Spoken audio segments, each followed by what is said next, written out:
I'm going to get started with the introduction. People who are hopping on now will hopefully still be here for all the important stuff. So on behalf of the EFT Center of New Jersey, welcome. I know we've got a lot of people from outside New Jersey, some people from outside the US, so welcome, welcome. EFTCNJ is an all volunteer-run organization. It's run by Yosef Gurevich, Aaron Hirschfeld, Abby Liu, myself, I'm Simi Lichtman, and the director of EFTCNJ, Debi Scimeca-Diaz. EFTCNJ's goal is to build community, create a strong EFT referral network, and help all of us become better EFT therapists. So today's event, which is our first big event in a while, we're really excited about, and is meant to attend to all of those goals. If you want to join EFTCNJ or get our emails, you can go to EFTCNJ.com. Aaron will put that in the chat. Those of us who are on the EFTCNJ team have 2 stars next to our name. So if you have any questions during this event that are not larger questions about affairs, you can directly message us. This is our first free Q&A with Debi. We're really, really appreciative of Debi for giving her time for this and her inordinate amount of EFT knowledge, but we will hopefully be having more of these. So definitely sign up to EFTCNJ's email so that you get the first notification about that. A few announcements before we jump in, just some upcoming events to be aware of. Our next EFTCNJ event is actually in less than 2 weeks. We'll be having a Beat the Winter Blahs night out in Linden, New Jersey on Wednesday, February 28th at 7:30 p.m. Another free event for those of you who like the word free. And not only that, but the first drink is actually on EFTCNJ. So definitely coming out for that. That's a chance to get to know your EFT colleagues in New Jersey. Debi has some upcoming live externships, one in July and live core skills in May. Both of those are in New Jersey. Debi runs 4 Hold Me Tights a year for couples. She often has therapist couples on as part of the Hold Me Tight. A lot of EFT therapists get some really great experience there for themselves personally, professionally, their relationship. Her next one is in March in North Carolina on the beach, which sounds awesome. And then another event, we've got an EFT gym peer practice group that Yosef Gurevich, who could not make it here today, will be running. That's going to be this Sunday night.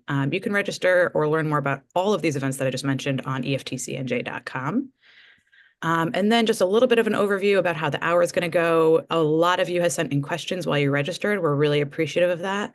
We're going to be starting with the questions that multiple people have asked so that hopefully we get to the most burning questions.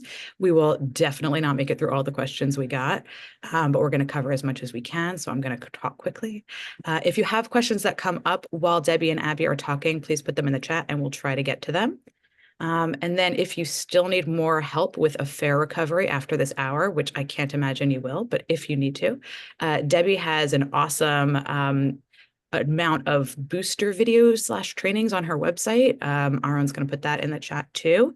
And those are trainings that Debi has done on Zoom and recorded, where she not only talks about different topics, including affairs, but also shows clips of herself working with couples on that topic. So that's a great resource. I love going there. This event that you guys are all on right now is going to be recorded and available for free to EFTCNJ members on our website. And so thank you all for being part of this. Okay, I am going to introduce our speaker, our trainer, our hero, Debi. Many of you have been fortunate enough to be trained by Debi, but for those of you who haven't, here's a little bit about her. Debi Scimeca-Diaz is a licensed marriage and family therapist with over 25 years of experience in the field. She is an ICEF certified emotionally focused therapist, supervisor, and trainer. She's a clinical member of the American Association of Marriage and Family Therapists, and she is an AAMFT approved supervisor. Debi is also a licensed clinical alcohol and drug counselor. Beyond that, Debi is just an awesome, awesome therapist. And if you guys ever want to be blown away and reminded of just how lousy you are as an EFT therapist, go watch some of her sessions because she is a master. But she is truly inspirational to me personally, and I'm sure to many of you. And so without further ado, I will turn this over to Abby, who will be asking the questions today. Great. Thanks, Sammy, and thanks to all of you who sent in questions for us. I think we'll get started with, Debi, how would you define an affair and what does it encompass? Like, are we talking physical affairs? Are we talking emotional affairs? What are we going to cover? I would say an affair, the most important thing about that is how is it defined by the couple? Some Mm. people don't like the word affair, or some people say emotional affair is affair. It has to be sexual for it to be an affair.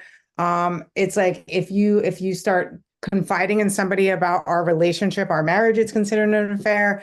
It could be something like someone could say a kiss is an affair. So what's most important is like asking our couples about betrayals of trust. I think that's key. Like sometimes people will come right in and say, hey, there's been betrayals of trust and this is what it was.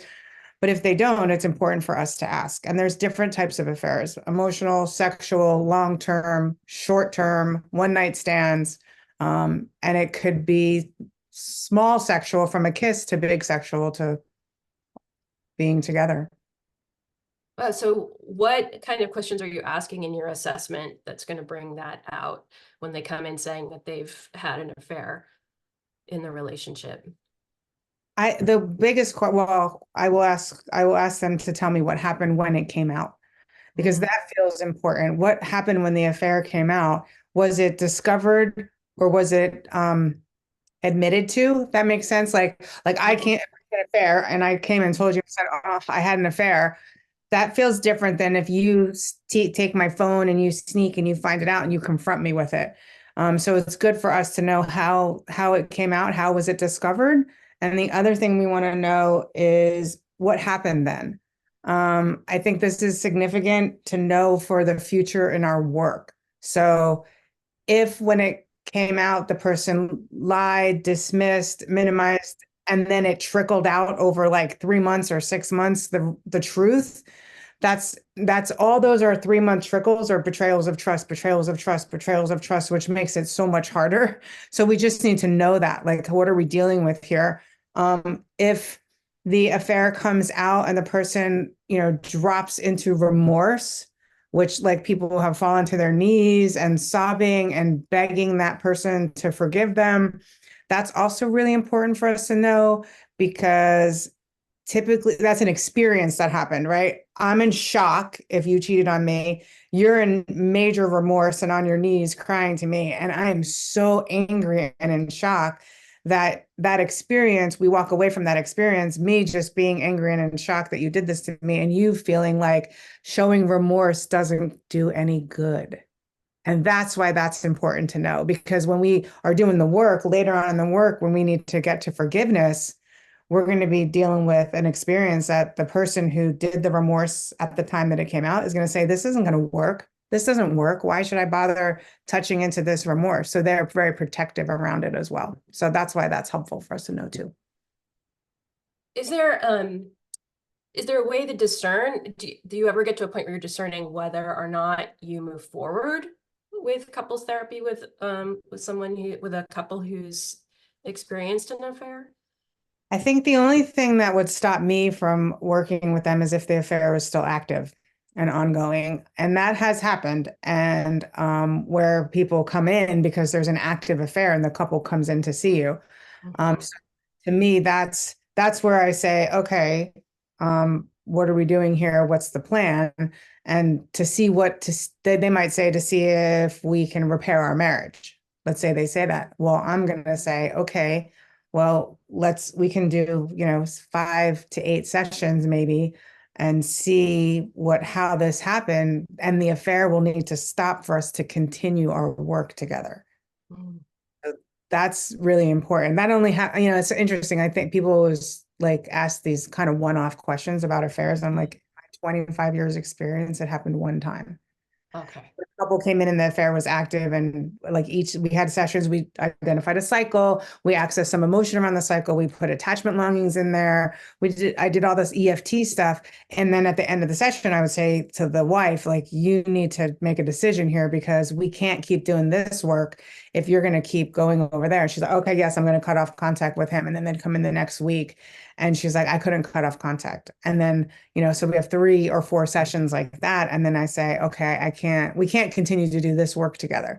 So maybe you guys need to think about what paths you're going to take.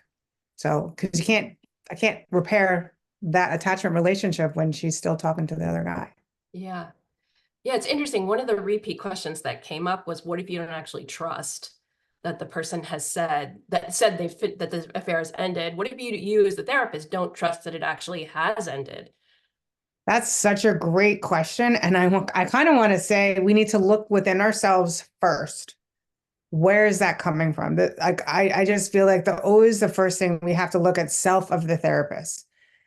Am I not trusting this person because in my history, somebody cheated on me, I cheated on somebody, there was affairs in my family of origin growing up, or grandparents or somebody, and so therefore I have a lens that I look at relationships through. People aren't trustworthy. Like, so that I feel like is always first thing, like, let's take a look at ourselves and see, what do we know? What's our experience like? What's happened to us around betrayals of trust, and see how that can play out in our work. Now, if we got nothing back there and we're like, when we just feel like this pit in our stomach, we're interpreting that as being that we can't trust this person. I would say the recommendation would be you have an individual session with each, and then I would talk to the person and say, look, I have this knot in my stomach. I just feel like I'm missing something, and I don't know why I'm having this knot in my stomach when I'm working with you. So I wanted to kind of sit and kind of talk to you about what's going on for you. And then we can only try to figure out and ask this person questions and take what they tell us. Now, if you have such a bad knot in your stomach that you feel like you're going to do harm, then you can refer people out. That's another thing that we never talk about that in EFT. Like, it's like, oh, if you have a couple, do EFT. It's like, yes, of course, we want that. And if you are feeling like this is dangerous for some reason, or this person's still cheating, you're just gonna need to refer them out. Refer them out. You're allowed to do that. It doesn't make you a bad therapist. Yeah, great. That's so helpful. I have a really big question. So this, if we could like zoom out for a second, what does it look like in stage one when you're working with an affair versus stage two, kind of like from a zooming out perspective, and then maybe we'll go in a little more to the stage one questions versus sort of stage two questions. So I wish there was an easy answer for what does it look like in stage one. And there's not, because it depends on how the couple is responding to the affair in stage one also. Whoa. Sorry, something was happening to my video screen right there. So in stage one, like, so a couple that shows up and they had an affair 5 years ago and they kind of thought they worked through it, their stage one is going to look like all the rest of our cases that come in, with the exception of us knowing that this affair most likely hasn't been healed and repaired fully. It's been pushed aside and it's going to come up in our work, and we might kind of feel more entrenchment in the cycle or more mistrust we might notice. So in that kind of a case. Now, if the affair came out like the day of session one, like the hour before they showed up in your session, that could look very different, right? That is like raw, live emotion, despair, shock, anger, right? So that stage one, even assessment gets a little wonky right there, because we have to like lean in and care for what's happening right in front of us. So it kind of depends on how the couple is showing up. Some couples might also say, hey, there was an affair, but we're good. Our job is to bring that up and be the one who weaves it into the work, and then make sure we can soothe people who are in high levels of distress. But the work itself doesn't look different. Like, we're still people who are emotionally dysregulated. What do we do in EFT? We lean in, we get curious, we put an attachment frame on it, we validate them. We kind of, if we don't understand why they're in such a dysregulated state, we just lean in and get more curious, right? I mean, that's what EFT is. So that's what we're going to be doing, whether there's an affair or not an affair. Sometimes we have to soothe all the anxiety and tension and reactivity around the affair before we can even start talking about cycles. Sometimes it's just about relentless empathy and validation without excluding the partner. If the partner's there, they have a lot of often shame that they did this to the person that they love. Yeah, so what do you do with a couple that comes in really hot, and the person who's been betrayed wants to go through the details of the affair, and you don't even have alliance yet?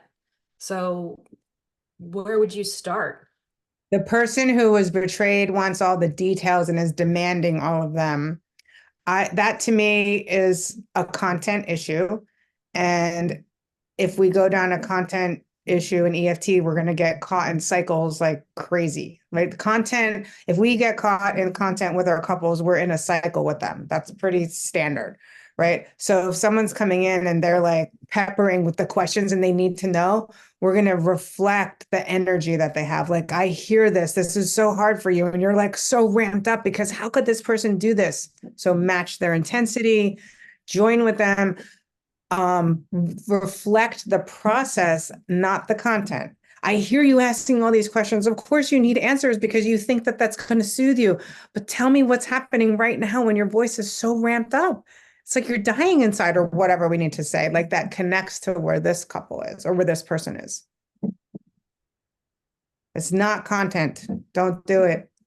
Danger, danger. I do think that I will say about details for a second. Like when it's raw and hot, details are more dangerous because they'll ramp up the cycle, right? Which is what I was saying. Yeah. And when they get first change event, de-escalating their cycle, have some kind of a little bit of bonding or more responsiveness to each other and risk taking, there's a time where overall, like zoom out details can be part of the healing process, not the detailed details of the specifics, but think about like, an outline version, but none of the little subject lines that are below the big headers. We don't need that, but they can be helpful in creating a bond for the couple.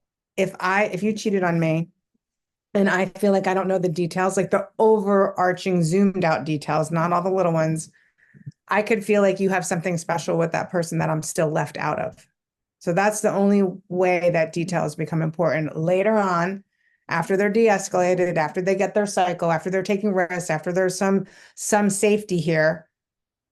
And we're starting that healing process. That could be part of the healing process because I need to know more about what happened. So I feel like you and I are together, not have a secret with this other person. That's why that feels important at times. And some people, that won't be an important issue. So got to listen to our clients on that one. Yeah. Somebody was asking if you tying the affair to the cycle, is it too dangerous for the person who's been hurt? Are they going to think that they have done something wrong that's actually created the environment? They did something wrong to create this affair happening.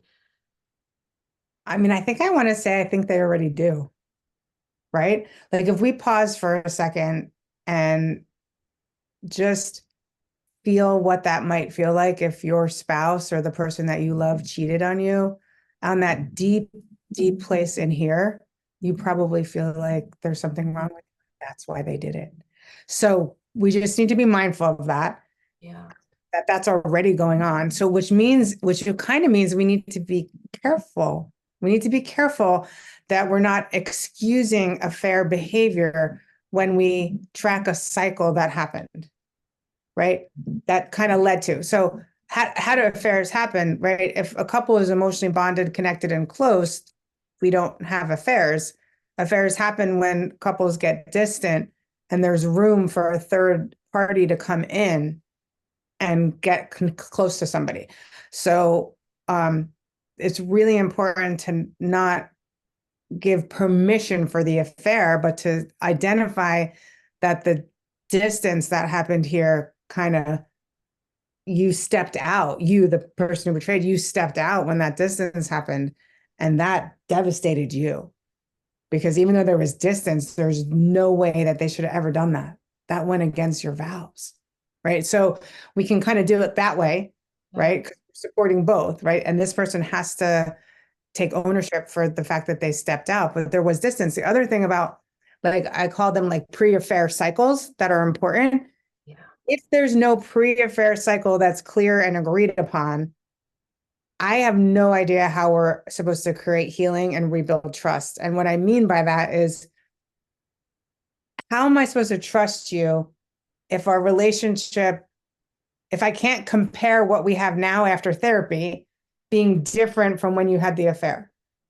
If when you had the affair, our cycle looked like this, and now our cycle looks like this, then I know, oh, this is what it felt like when the affair happened. This is what we feel like now. There's a distinct difference. And now I can feel safe and I can trust you again. And if we're doing this, and then all of a sudden there's any inkling of this, I can open up and talk to you and say, wait, I'm scared. And any inkling of this is distance. Anything that kind of looks anything like this that comes over to what we've repaired is like distance. And then I have to open up to you and say, wait, I'm scared. I feel like there's distance right now. I don't know what's going on. I'm just scared. I don't know why. And then you need to come close to me and just come close and be with me, not talk me out of it, not dismiss me, not get into a negative cycle, because then that will trigger more mistrust. I know that was a lot. Yeah, there's a lot there. So so there's multiple cycles, right? I think is what I'm hearing. There's the cycle that happened, the cycle that they were in before the affair. There's obviously the sexual cycle that happened with the affair. There's the repair attempt that you're working on now in therapy. That's going to look different, hopefully, than that cycle that enabled the affair to take place. Look different, or else we can't ever rebuild trust. Right. And then before that, I heard you talking about how both people are responsible for the fact that the relationship was sick in a way, right? That the relationship was broken. And also the person who had the affair is responsible for their behavior.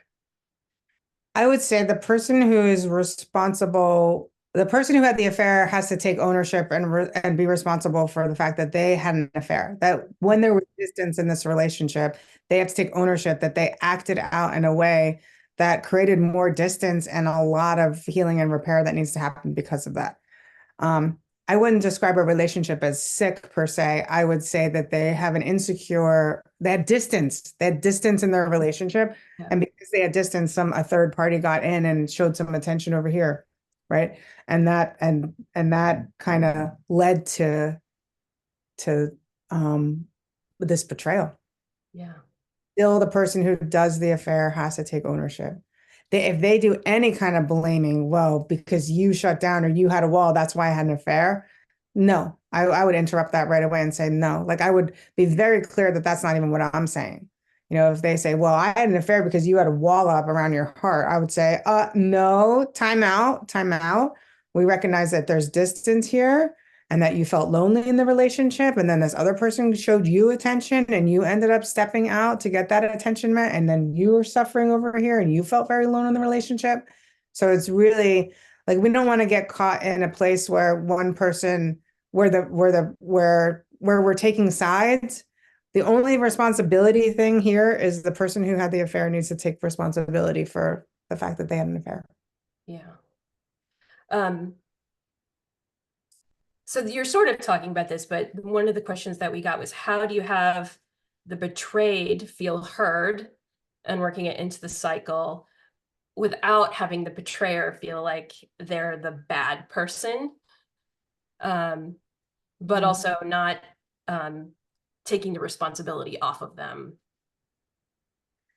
I would say this like when I hear you say that question, first thing I thought is like, this is about alliance. And this is one of the things that, when people who are doing EFT, they struggle with. And it's really leaning into the person who you're speaking with and validating them from what their experience in this relationship. And when we do that, we have to risk our alliance with the other person. So when we're leaning into the person who's been betrayed, we're saying your spouse wasn't supposed to do this to you. They broke those vows and you're devastated and you're crushed. We're just fully leaning in. When we go to this person, we got to fully lean in there. And this was the last thing you ever wanted to do. And you feel so awful that you did this. How could you have done this to the person you love? You feel broken inside, right? So leaning fully in on that side too. That's how we hold them both, right? It's not about fault. It's about, this is the distress. This is the pain. This is the suffering. This is, the distance that happened in this relationship that they both are suffering. And then the person who had the affair, they are almost always full of shame. Almost always. I don't think I like, if I think back, has there been somebody? Oh yeah, there was one person who I actually think was full of shame, but was so disconnected. It was such a disowned part of her that she just thought she was able to have an affair, like, and that was okay. But most people have a ton of shame, and then when they feel that shame, it comes out as blame, right? If I'm such a horrible person because I cheated, I can't be such a horrible person. So let me blame you. It's your fault because you neglected me. It's your fault because you were critical all the time. It's your fault because that's cycle. That's the cycle, right? And on the inside, I feel shame. On the outside, I blame you. And when I blame you, you feel like you're not good enough and nothing you do is right. And then you get defensive where you start to explain yourself. And then the more this person's explaining, the more I feel bad about me and the more I blame you. So it just ramps up the cycle. So it's about alliance. We have to lean in and we have to see both members of the couple through an attachment lens. And when we can do that, we don't have a good guy or a bad guy, whether it's an affair or just a couple who's in a cycle. We can't, like, if we lose our attachment frame, we start to side with one person over the other in couples, whether an affair is going on or not. And that's going to happen at times. And we just need to recognize that and pull ourselves back and try to get our attachment lens back on for the couple so we can help them both. Yeah. I'm thinking a little bit about the betrayed partner. And someone has asked, like, how do you work with the person who's been betrayed when they're just constantly sort of stuck in like the ruminations about what happened and accusations and suspicion, the sort of constant suspicion that they can't let go of. Yeah. Lots and lots and lots and lots of validation and attunement. Like, if they feel like what ramps up people to stay stuck is being alone in our stuckness. So if we're stuck in rumination, it's because nobody understands us. So we keep ruminating. If we're stuck in our anxiety, it's because nobody gets us. If we're stuck in our anger, it's because no one is joining us in that space. So our job as EFT therapists is to really attune and dial in and be with that person in their place of distress. Whether it's, and it's interesting, I'm noticing a little bit that some of the questions keep coming for the person who's been betrayed, so to me, that's interesting. Here we sit, and it's like everyone wants to know about the betrayed person. I'm going, what about the person who's so full of shame? So I just want to be explicit about that. Yeah. Yeah, it's true. We have way more questions about the betrayed partner, and I just have like a few questions about the person who had the affair. Fascinating. Yeah, that is really interesting. Another question is, how do you navigate when the affair is a block for any vulnerability for the partner in the early stages of therapy? I would say the affair is going to be a block. And if it's not, then that's interesting, right? Affair is going to be a block because how can I trust you? So, I mean, I think this is navigating blocks in EFT, right? When we notice something, a block, we want to describe what we see happening in front of us. Like, here you are and you have tears in your eyes. And when I just asked you to turn to your partner and share how the sadness that you feel, you like sat up taller and you wiped your tears and woof, you did one of these. Like, what, tell me about that. Tell me about what happened right there in that moment when I asked you to turn and share. That's how we deal with blocks, all in stage one. Like, it's like almost like we have to stop listening to what our clients are saying and start imagining that we are just a mirror. I think what happens is we listen to all the words and then we're trying to navigate ourselves through. And I know clients' words are important. I think what I've noticed lately with people is they're, as an EFT therapist, like the most important thing we do is hold up a mirror. Like, I am a mirror to you. So what I see you do, I will need to describe. So it's like you're looking in a mirror. So when you're tearful with me and talking about your sadness, and I ask for that enactment, and you zip up and you turn and you change the tone of your voice, I have to hold that mirror up and say, hang on a second, can I just pause you right there? You had tears in your eyes. And then I noticed like you sat up taller and your voice changed, actually got even a little bit louder there. Did you notice that little shift inside? Like, what was that? Because that is the block, right? Quote, But we can't just say, oh, there's a block here. We have to learn how to be really descriptive mirrors. That's our job. That's great. Isn't it? We have a little mirror segment here. I Uh, like that. Another betrayed partner question is, how do you handle demands of the hurt partner? Like if they're saying you have to, your affair happened at the workplace, you have to leave your job, or, we have to put these certain things in place so that it never happens again. Yes, wouldn't that be great if we could put those things in place so this never happens again? It is so stressful for you every day that your spouse goes to work, every day that they go to work, it's like getting kicked in the gut again and again. And that's why you're coming out and you're saying you need to change jobs. Totally get it. It's not my job to tell them that they have to change jobs. My job is to validate and organize the demand. The demand is coming from a place that this person is like literally dying inside, that this person is going to work every day and seeing their affair partner. So if we can get to that pain and then send over an enactment around that, because the demand is only going to evoke the cycle. We have a chance of changing the cycle a little bit if we can get the person to turn and say, like literally, my heart cracks every day that you go to work, and I cry for the first 2 hours after you leave the house because I'm broken. How does that person hear that? If we can get that message sent across, that's the message we need to get sent across in an enactment, and then see how the partner responds. They could respond defensively, and they could be minimizing or dismissive, or they could say, what do you want me to do? And we just mirror. Hang on a second, get my little mirror out. You just huge risk. You opened your heart up. You talk about how broken you are, and something happened over here for you. I don't know what you heard. I don't know what happened, but I noticed that you said this or you did this. And be descriptive. I forgot what I just did there, so I couldn't do it again. And then we get curious because probably this other person who had the affair feels it's probably shame. So, and they're like, I don't know what to do. I can't do anything. I can't quit my job, and I'm such a bad person, right? But their outside is dismissive. So then we just need to get curious. And what did you hear? Because here they are looking at the person that they love who's taking a vulnerable risk. And now I'm even more of a jerk. So that's a great segue into the offending partner questions. So how do you help to manage the overwhelming guilt in the offending partner when the betrayed partner is still really hurting? And exactly, the scenario that you just described, right? They heard the other person's broken heart, and now they feel even more like a jerk. Yeah, it's tough, right? We got to lean into that stuff.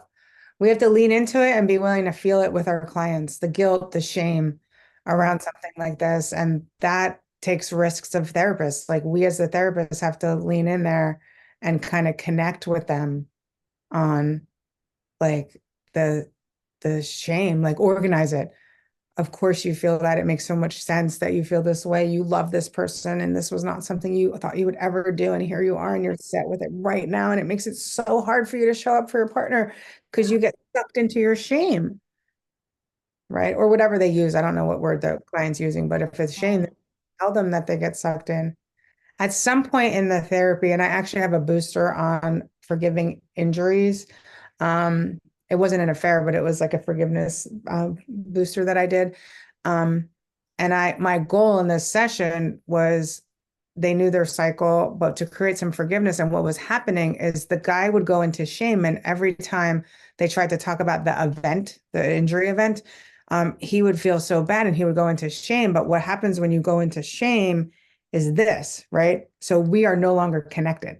So it's like, right? And if that happens, like I think that I'm over here in shame. I think, oh my God, I feel so much shame. You should feel my shame and remorse, if you will, but it doesn't work at all. Because what happens is you feel like you've lost me again. And now you have to take care of me because I just went into my pit of shame. And let me tell you how much that sucks for the you in the relationship. Because then you're like, my pain doesn't matter. Now I have to sit there and take care of you. And you're the one who freaking cheated on me. Like it's, or you're the one who injured me in this event, right? So shame is a tricky, tricky emotion. It's almost like we need one toe in shame to evoke the remorse, but we need to stay present for our partner in their pain. So we need a toe in it so our feelings are present, but so I can be there for you, not go into my own pit of shame. Yeah. So yeah, how do you help someone do that? Keep just one toe in and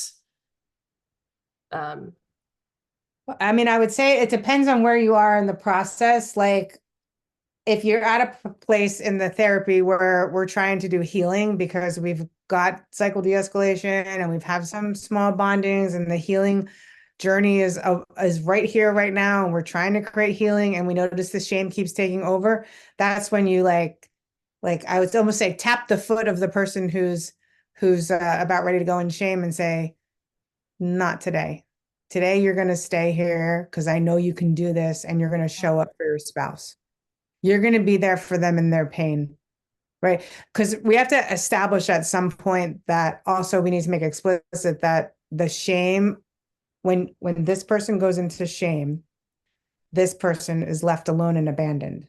So we have to establish that at some point in our work, make sure that's explicit and clear. Validate, of course, you go into shame because you feel so bad, blah, blah, blah. And then, of course, here you are and you feel like you've lost this person. And so after we've established all that, and then we're like later on, like however many sessions down the road, and we're going to try to do healing, we're going to say to that person who has shame, we're going to say, hey,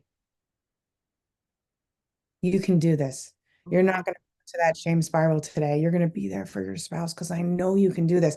So it's almost like we want to hold them up with our, I know you can do this. I know it's hard, but you can do this. And I know you want to, right? And just give them that little bit of oomph so they can do that. yeah, can you say more about shaping those repair conversations? Yeah, I actually think one of the best resources for repair conversations is the chapter on forgiving injuries and hold me tight. Mm. And I love that because it really breaks it down as to the steps of forgiveness in a conversation, but it's the same thing that we do in our office with our clients. And I find every time I run my Hold Me Tight workshop, it is the most powerful conversation that we have couples have with each other because it really shows them how to repair and heal and how to take the steps to do it in a way that actually works, because people get derailed all the time and it moves from, like they get derailed all the time a lot of times because actually people don't know that we're going to have a forgiveness conversation or we're going to work on repair right now.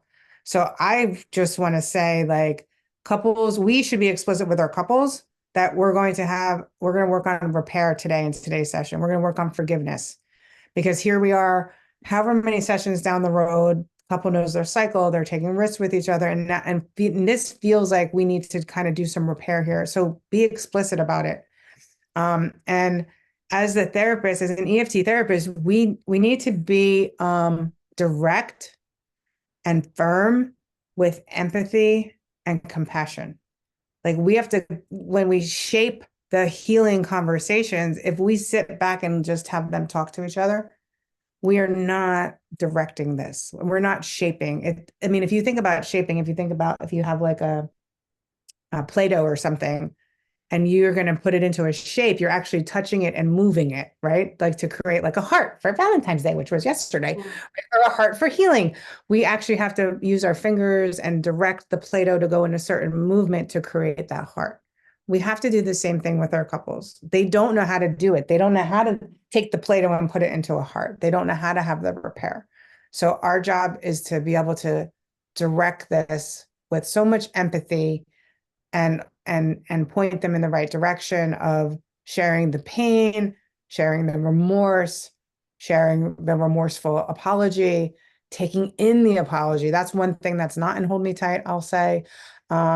In the steps of forgiveness, it doesn't say, in my Hold Me Tight workshop, I have an extra step, which is really about the person who expresses the remorse and apology.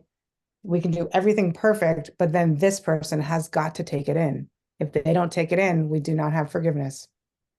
So there's a step that has to happen there. Have to take it in, take in the remorse, take in the apology so that I can then ask for what I need from you now, like literally now, right now in session, to that I didn't get then? Like, what is that? Yeah. That you care for me? Can you just hold me? Like whatever that is. And then the partner gives them what they need right there to like heal the heart. We're trying to heal something that has like, we're trying to mend it, right? So they then have to ask for what they need too. So it's like we have to be active. Yeah, so I guess along with that, in that sort of explicit conversations, does there need, in order for there to be a repair, does there need to be an explicit conversation about what happened? Not necessarily like the explicit sexual act or whatever, but about maybe the moment when somebody found out what had happened and what that was like for them. Is there like are there explicit moments that you have to go back and revisit in order for there to be a repair? That depends on the couple. I would say I don't know. Like it's typically like, is there a vivid memory of like, if you ask somebody like what happened when the affair came out and they describe in detail where they were, what they were wearing, what happened, like, all that stuff, we imagine that we need to repair around that specific time, right? Rather than it just be the general affair, but it's Right. really about when the phone rang and I picked up the phone and I was sitting in the car and I pulled to the side of the road and he said that to me. Like the repair injury conversation has to be around that event. So that's really dependent on the couple. It could be then, it could be another thing, but it's like if it's a vivid snapshot, and this is because any betrayal, any injury, I just want to say, if it's a very vivid snapshot that I can describe the scene of where I was and how I was feeling and what I was wearing, that's usually good information for us as a therapist that we need to repair that thing, right? And it's also a vivid, that thing comes up in stage 2 when we try to do bonding events. If we have a vivid snapshot of something that happened in this relationship, whether it's an affair or something else, but an injury of some sort, when we try to do bonding events, we won't be able to successfully do them if there's one of those vivid images of an event that happened in this relationship where I was really hurt, like really hurt, not like a bunch of little hurts because of our cycle. I'm talking about a specific moment in time where I needed you most, or where I remember what I was wearing, where I was sitting, and I could see us have that exchange. That's usually going to block any bonding events because that's an injury. And we need to go into that to repair that specific thing. Yeah, that makes a lot of sense. The next question was asked over and over and over again, and it's sort of beyond, I think it's probably beyond stage 2, but how do we bring back the passion once this has all happened? That's interesting. I would say that's not even our job. Why doesn't the couple bring back the passion after they've had the affair? That's what I would say. Yeah. Like, I think when we are emotionally disconnected from our partner, the passion is taken away. That's one of the things that we lose often. I mean, you can still have sex with somebody who you're in a negative cycle with and still have kind of like the active sex, but you really do lose the passion.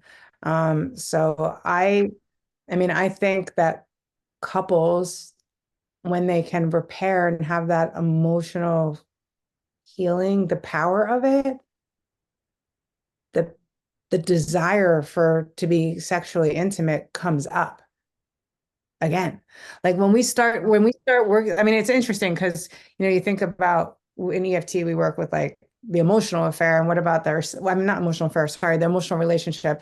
And then what about their sexual relationship? And they are intertwined, right? They could be different cycles that they have, but they're intertwined. And when we are emotionally disconnected, it does impact our sexual life. When we're emotionally connected, it impacts our sexual life positively. So, I mean, I think our main job would be to ask about it. Like we can't not ask our couples about their sexual relation, whether that's in the beginning, the impact of it, because sometimes there's been an affair and the person who was betrayed is like becomes super sexual in their relationship and starts having sex with their spouse like every day for like 30 days straight or something. Like Yeah. be, actually coming from a place of panic, which is so sad. But that can happen too. And that's not the sexual passion that we want either. We want connected, safe, loving, vulnerable passion. And so we can ask our couples about that. You know, Yeah. sex is part of couples therapy. It's not something separate. Yeah, I gotta ask about sex. That's right. That's Yep. I've got one more question, then I want to make sure we get to some of the questions in the chat. Erin, if you have some questions you want to flag for us, that would be great. What if it seems like the relationship just needs to end? You know, how would you work on processing the ending of the relationship? Are you, part of the question that was asked is, can the betrayal be validated? I think can the betrayal be validated as a reason for ending the relationship? Oh, I mean, people always have choice in EFT, like, and in our work with couples, they have a choice to keep themselves guarded and protected and never again to let this person possibly ever hurt them again. So they will put their heart behind a steel trap door and never again let their spouse get close to them. And that is, I mean, I don't know if that's validating the betrayal. What I do think that is giving voice to somebody who has a choice. Like it's, I feel like for me, I work really hard to, I want to save marriages. Like I feel like that's like, and it's actually not the best thing because sometimes I think I try to save them longer than I should. I feel like I should probably at times go for what I call like a never again enactment sooner, which is basically the person who decided that they will never, ever, ever again let their heart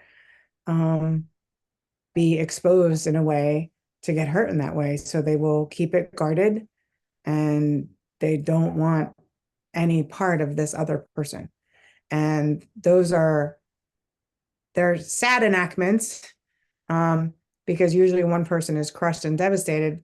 And if that is where the client is at, we have to send over that enactment that it doesn't matter what you do or how much work we do in therapy or how much you open up or how much you express remorse. My heart is sealed off to you and I will never, ever let you in again, no matter what you do. This is where I am. And that enactment, if that's where that person is, because we hung out with them and we unpacked their experience and we sent this over, then we have to send this over and then we have to see what happens. And then again, it's the couple's decision. Again, I'll still go back to the choice. If we do that, they have a choice as to what they're going to do. Yeah. Wow, but it's even actually hard to hear about that particular enactment. I know. It's a hard one. I was just in core skills last week.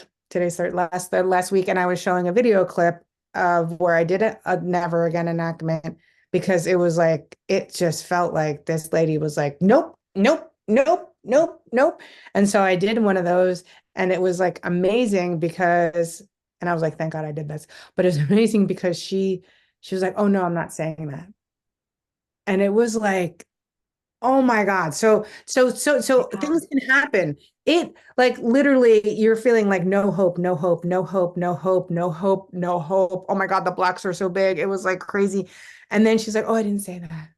I'm not saying that. And I was like, and all of a sudden the hope, like, like so they're kind of hard, these never again enactments. That's what I call them, never again enactments. They're hard to do, and we don't want to, and we don't want to do them on the surface because people will say, I'm never letting you in my heart again. They'll say that kind of stuff all the time. It has to be heightened and deepened emotion.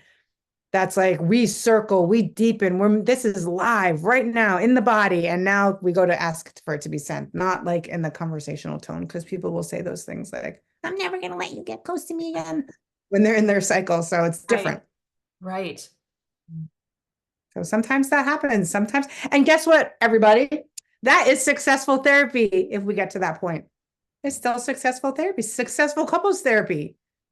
If that's what is in the truth of this person and they're choosing their protection over taking a vulnerable risk, it's okay. As long as we make that explicit. In EFT, we want to make things that are implicit, explicit. And we need to send clear signals. And if the clear signal is, I will never let you in my heart again, ever. I can't risk it. I can't. I'll rather choose to be alone and suffer behind my little wall all by myself than let you get in my heart again. I can't do it. I'll die. Hey, if that's the person's choice, then let's circle, deepen, heighten it, and then send over that enactment. Oh. Happens. Yeah, that's so important. I don't think we talk about that at all, really, or often enough. Yeah. I think it is important. Yeah. Thank you so much. Mm-hmm. Yeah, I see that we're like 12:53. I know people often have to move on to their next 1 o'clock session. Are there a couple of questions that came up in the chat that we should get to, Erin? I'm just quickly looking through.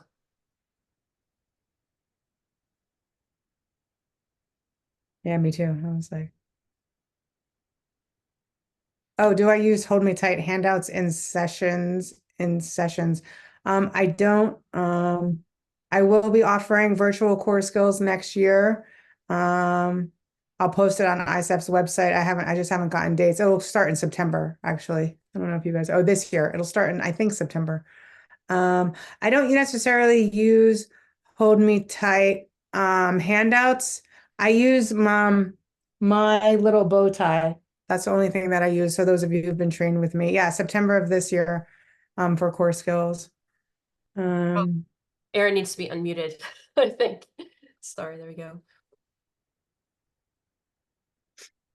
I did see one about how do you help someone take it in. I think when you were talking about the apology or the repair conversation. Move into the body. I'm going to say move into the body and ask them what's happening for them right now in this moment. Expand, right? One of the things that we got to do on EFT is we need to really hit the pause button of this moment and just expand and hold them there. In my forgiveness booster, that's on my website. At first, she doesn't take him in. And then I just basically hit the pause button and I have her looking at him and just like making eye contact with him and like just trying to be in sync with him. And I think she gets to like, she could feel his care. She could feel that he cares, right? Because this is a guy who went into his shame. He didn't go in his shame. He just stayed there with her. So sometimes it's just, we can't expect them to just take it in like that. EFT is experiential. So let's move into the experience. Let's, moment to moment processing, hit that pause button, stay and expand this moment. When the forgiveness and remorse is being sent, can we just sit with this? Can we see how this impacts our body? Can we just notice what's going on, right? And just be explicit about all that's happening. Yeah. Great. Someone's asking for your website, Debbie. I'm typing in there, Couples Therapy NJ, because I'm from New Jersey, everybody. CouplesTherapyNJ.com. I think, yeah, I got that right. And you can also find Debbie's training on EFTCNJ as well as the events that we have for EFTCNJ. Also, just want to remind everyone that we do have an in-person gathering on the 28th in, I think, Linden, New Jersey. I'll be there, Simi will be there, Erin will be there, Yosef will be there, and your first drink is on EFTCNJ, and it's going to be a fun event. And I think that's probably all that we have time for today. I know everyone's got to get on to the next session. Debbie, thank you so much for your time and for sharing all of your knowledge and wisdom with us. Really, really appreciate it. That's awesome. Thank you, everybody. I had a great time. I'm glad to do this. We will get another one on the calendar soon, and hopefully we'll see people again for the next one. Thank you, Debbie. And thank you also, Abby, for being a wonderful moderator here. And thank you all for being here. Hope to see you all on February 28th. Yep. Awesome. Thank you, guys. Bye-bye. Bye.